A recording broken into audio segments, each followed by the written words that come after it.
was living in Hawaii and I was a hippie, but I was looking for God. And Krishna put me with Munibunda's mother. I was living there. And I saw a poster on a bakery window. And I had my friend take me there, and Prabhupada was the only one there. He answered the door and invited us up. This was in 1969. So we went up, and Prabhupada was sitting there at a desk that was plywood with bricks underneath to hold him up. And he started talking about God. But he was just like the perfect person. He was effulgent, naturally. He was so mild and so friendly and so warm and so kind in his mannerisms that you just fell in love with him. And he was so expert that he answered all of my questions that I'd been accumulating for years, and I wasn't even asking him anything.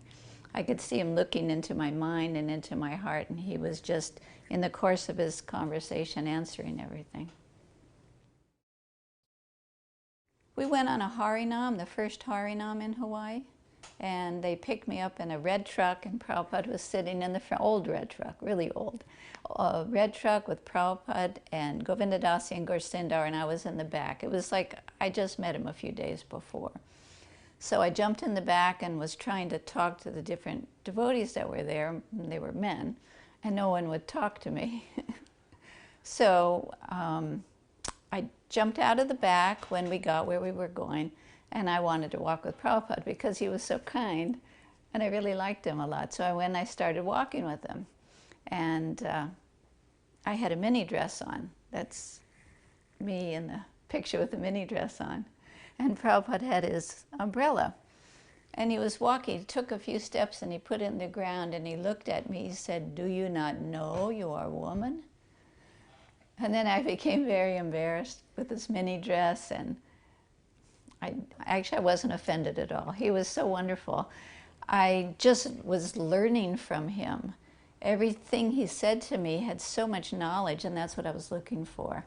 And he was able to correct my vision of life, and I was very happy for that. But he was so sweet too, you know. He was like your best friend that you'd been looking for.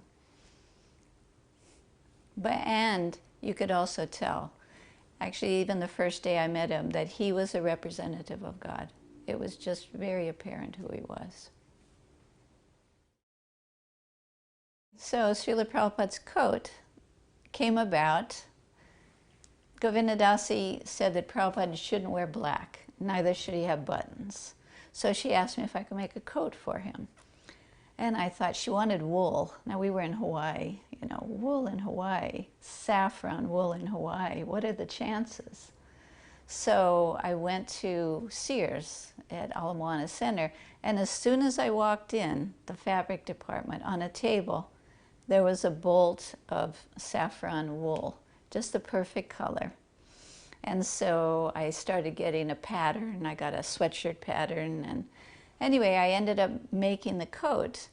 And Govinda Dasi also had Prabhupada's coat from his business. So I would try Prabhupada's coat on to measure the coat I was making.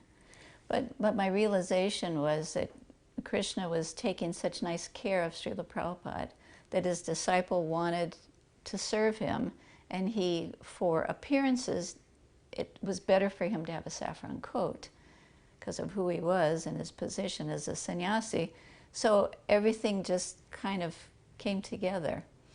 I couldn't find anything for the hood, and so I wandered around the store, and there was a toilet bowl cover that was that mustard-colored fleece that I used for the hood.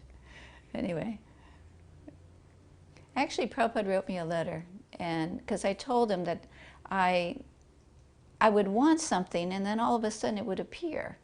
And Prabhupada wrote to me, he said, yes, he said, Krishna takes care of all living entities, but for his devotees he takes specific care.